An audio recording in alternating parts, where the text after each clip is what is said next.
600 Soviet tanks are burning in a pocket near Prokhorovka, and the war in the east will never be the same.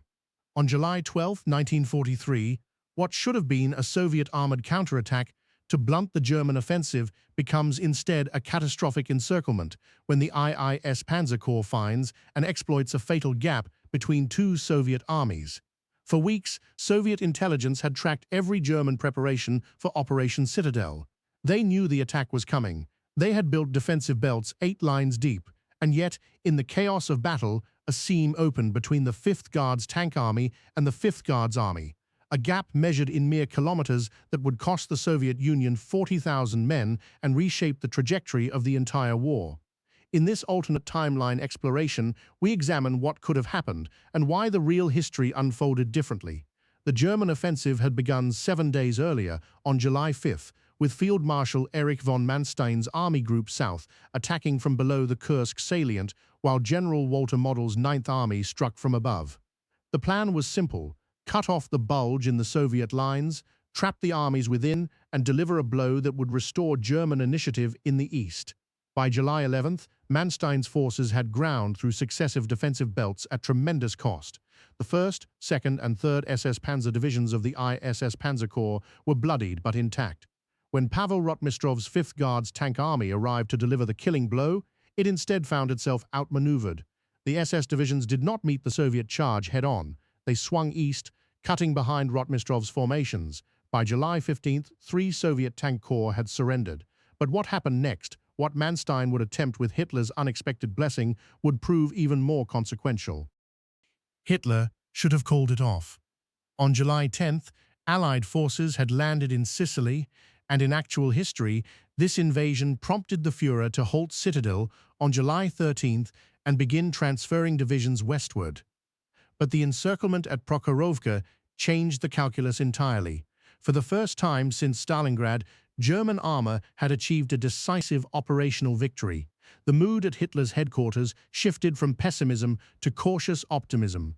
When Manstein requested permission to continue offensive operations, arguing that the Soviets were reeling and that pausing now would squander the achievement, Hitler agreed. This was the gamble. Manstein understood that his forces were exhausted, that his Panthers and Tigers were breaking down faster than they could be repaired, that every kilometer forward stretched his supply lines thinner. But he also understood something else. The Soviet defensive system had been punctured. Rotmistrov's counterattack had been the strategic reserve intended to stop exactly this eventuality. With those reserves destroyed, the path toward Kursk city itself lay more open than anyone had anticipated. Model's northern thrust remained stalled against fierce resistance, but Manstein did not need Model. He needed 2 more weeks. Ivan Konev threw everything he had into the breach. The commander of the Steppe Front, held in reserve precisely for emergencies, launched desperate counterattacks throughout the second half of July. His orders from Moscow were unambiguous: prevent encirclement at all costs. But Konev's forces, though numerous, were not positioned for the crisis that had developed. They had expected to exploit success, not salvage catastrophe. By July 28th, German forces completed what historians in this timeline would call the Kursk Pocket. Elements of 5 Soviet armies found themselves trapped as Manstein's southern thrust linked with a limited advance from Model's forces. The numbers were staggering: 180,000 Soviet soldiers killed or captured, hundreds of tanks, thousands of artillery pieces, vast quantities of supplies, all lost. Georgy Zhukov, coordinating the defense from Moscow, faced the worst Soviet defeat since the encirclements of 1941. The parallel was not lost on anyone. Stalin's rage was incandescent, but rage could not undo what had happened. It could only shape what came next. Dwight Eisenhower studied the intelligence reports from the Eastern Front with growing concern. The Allied invasion of Sicily had proceeded on schedule, and Italian resistance was crumbling faster than expected. Mussolini's government was teetering. All of this matched the optimistic projections. What did not match was the assumption that Germany would be forced to strip divisions from Italy to shore up a collapsing Eastern Front. Those divisions were not coming. The Wehrmacht, riding high on the Kursk victory, kept its forces in the east to consolidate gains. Worse, as the situation stabilized, units began flowing in the opposite direction. When Allied forces landed on the Italian mainland in September, they found the Gustav Line reinforced beyond expectations. The bloody stalemate at Monte Cassino that characterized the actual Italian campaign arrived faster and lasted longer in this timeline. Winston Churchill, who had championed the Mediterranean strategy as a way to strike at Europe's soft underbelly, found that underbelly considerably harder than advertised. The implications for the planned invasion of France became impossible to ignore. The winter of 1943-44 brought a strange quiet to the Eastern Front. Both sides had exhausted themselves. The Soviets pulled back behind the Don River, rebuilding the shattered formations that had been lost in the summer. Stalin purged commanders he deemed responsible for the disaster. Rotmistrov was demoted, others simply disappeared, while Zhukov worked to reconstruct an offensive capability that could break the German lines. The Germans, meanwhile, fortified a shortened front running from Leningrad through Smolensk to the Dnieper. Albert Speer, the Reich armaments minister, exploited the victory to accelerate tank production. The breathing space purchased by Kursk allowed German industry to churn out Panthers and Tigers at increased rates. For a brief moment, it appeared that the equilibrium everyone had predicted impossible might actually hold. But equilibrium was an illusion. The fundamental arithmetic of the war, American industrial production, Soviet manpower reserves, British intelligence capabilities had not changed. Germany had won a battle. It had not won the war. In London and Washington, the arguments grew heated.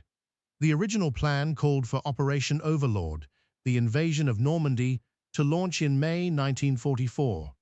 That timeline now seemed dangerously optimistic.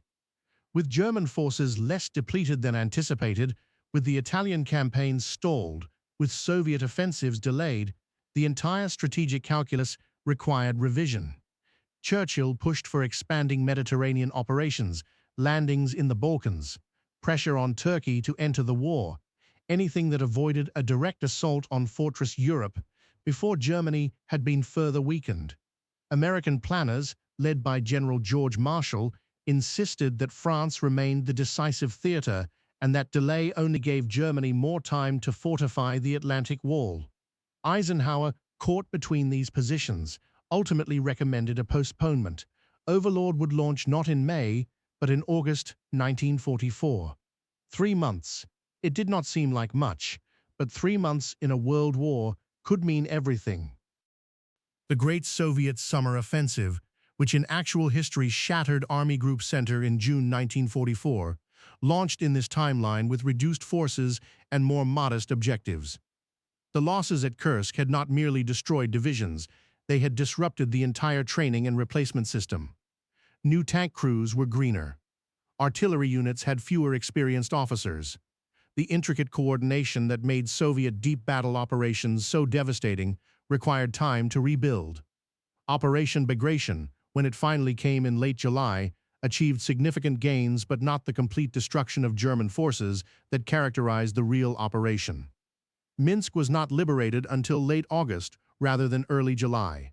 The advance toward Warsaw proceeded more slowly. The implications cascaded outward. The Warsaw Uprising, when it erupted, found Soviet forces even farther away than in actual history. The city burned. The home army was annihilated. And the German defensive lines, though pushed back, did not collapse. The war in Europe ended not in May 1945, but in November. 6 additional months of grinding attrition, of bombing campaigns and ground offensives, of civilian suffering on a scale that numbs comprehension. The atomic bombs fell on Japan in August, as in actual history, but by then Germany had already begun its final collapse under the combined weight of enemies it could never have defeated. The post-war map reflected the extended timeline. Soviet forces, advancing more slowly, occupied less territory at the moment of surrender. The occupation zones shifted westward. Berlin remained divided, but the balance of the city tilted slightly more toward the Western Allies. These changes, seemingly modest, would ripple through decades of Cold War confrontation. None of it erased what had happened. The Holocaust continued regardless of battlefield outcomes. The millions who died in camps and ghettos found no salvation in German tactical victories. History remembers Kursk as the battle that might have been, a reminder that wars are won not by single engagements but by the slow accumulation of industrial output, manpower reserves, and strategic patience. Germany won at Prokhorovka. It still lost the war. The timeline bent, but it did not break.